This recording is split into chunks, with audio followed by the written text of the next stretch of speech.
Not all investors share the same financial objectives. In this short video, we'll take a quick look at different types of investors and some of their unique features. First, the individual investor.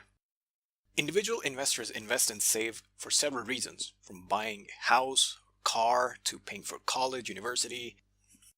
They're also known as retail investors, and they're non-professionals.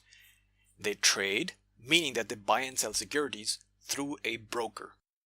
Their investment or savings amount is relatively lower than institutional investors like the endowment funds and pension funds. You must have heard about retirement funds and pension plans many times. That's because many countries offer special retirement accounts targeting individual investors, which defer any taxes on investment income and gains until the investor withdraws the fund. About institutional investors, institutions have large investment portfolios with different investment goals. For instance, the purpose of investing in an endowment fund is that it provides financial support on an ongoing basis for a particular reason. For example, colleges and universities in the United States usually have an endowment fund to fund several departments, programs. A foundation is a fund established for a charitable purpose. The exact nature of the purpose can vary. The charity could be for researching a specific disease such as cancer, or for other activities such as providing food for an orphanage.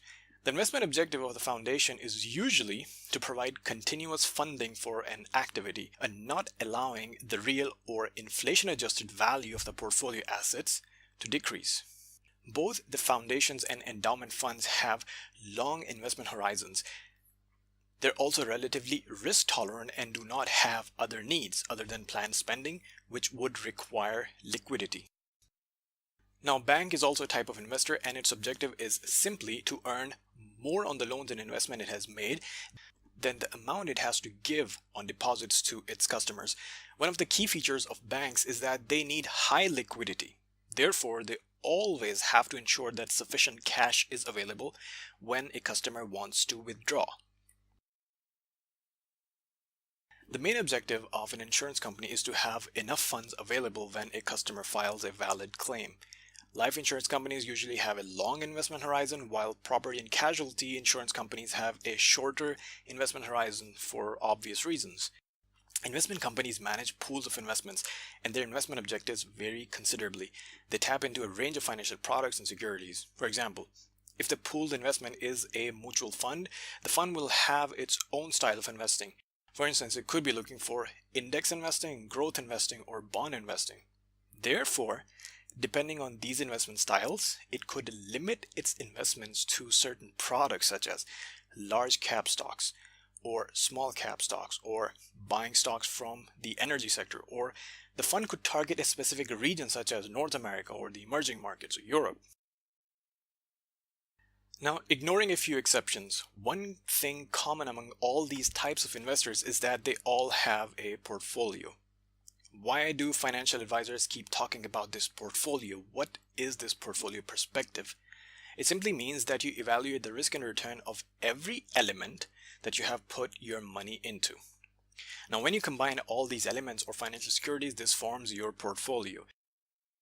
If you don't make a portfolio, you would be evaluating the risk and return of individual investments in isolation. Say you buy a stock, just one stock, because you think it's the best stock out there. This is not the portfolio style of investing, and it's a very risky approach compared to holding a diversified portfolio.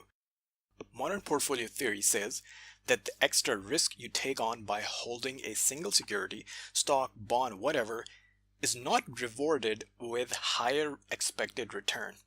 On the flip side, when you make a portfolio which is diversified, meaning it's spread out into different securities, you reduce the risk without reducing the expected return, provided you diversify according to an investment strategy.